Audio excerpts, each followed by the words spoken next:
Hello and welcome to another video presented to you by AmericanBusinessEnglish.com. Please subscribe to our YouTube channel to receive updates about our new videos. In this video, we will introduce you to terms and phrases commonly used in regards to stock markets.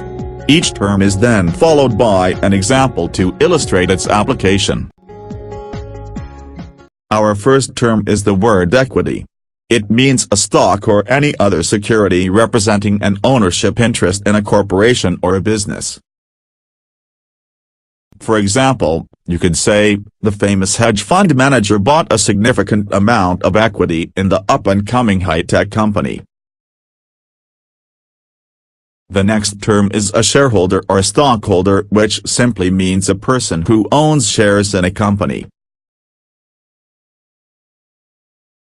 Here is an example how you could use this term. Many investors decided to sell their shares after the company was not able to hit its annual sales targets. Common stock is the next useful term. Common stocks are shares whose owners have the lowest priority for any claims in respect to company assets, in the event of liquidation. For example, we could say the company had so few assets at the time of its bankruptcy that the common stockholders walked away with only 2 cents on the dollar.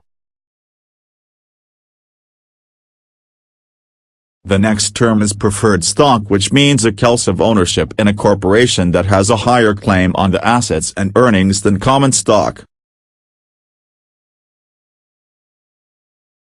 Here is an example. The hedge fund manager decided to buy preferred stocks instead of common shares to minimize his risk in case the company faltered.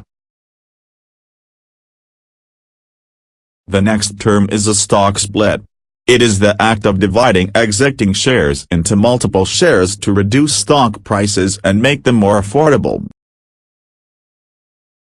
For example, we could say, after the stock price increased significantly over the past year, the company decided to perform a stock split to lower prices and stimulate trading. A related term is the reverse split. It essentially means the act of exchanging more shares for fewer. In other words, it is the opposite of stock split.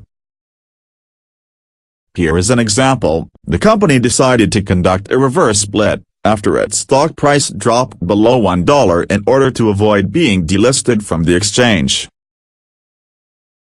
Let's move on to the next term, which is capital gains. It means the profit an investor makes on the sale of stock. For example, many value investors prefer to hold on to their shares for longer time periods to defer paying taxes on their capital gains. The next useful term is the annual report. It is a report that summarizes the company's operation for the last year. For instance, we could say, the stock price increased dramatically after the company published its annual report, showing solid earnings and revenue growth.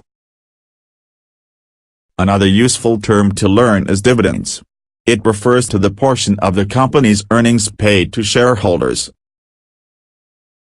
For instance, we could say, since company's earnings grew by 25% year-over-year, the management decided to return more profits to shareholders by increasing the dividends. The next term is income stocks. There are stocks that regularly pay dividends and could be used as a source of steady income. Here is a good example to show how we can use this term. Many senior retirees prefer income stocks because they need a stable source of income.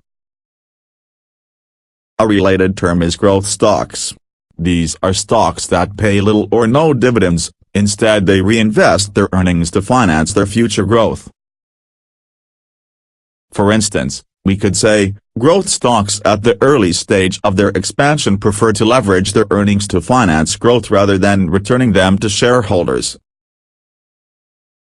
The last term that we are going to focus on in this video is blue chips.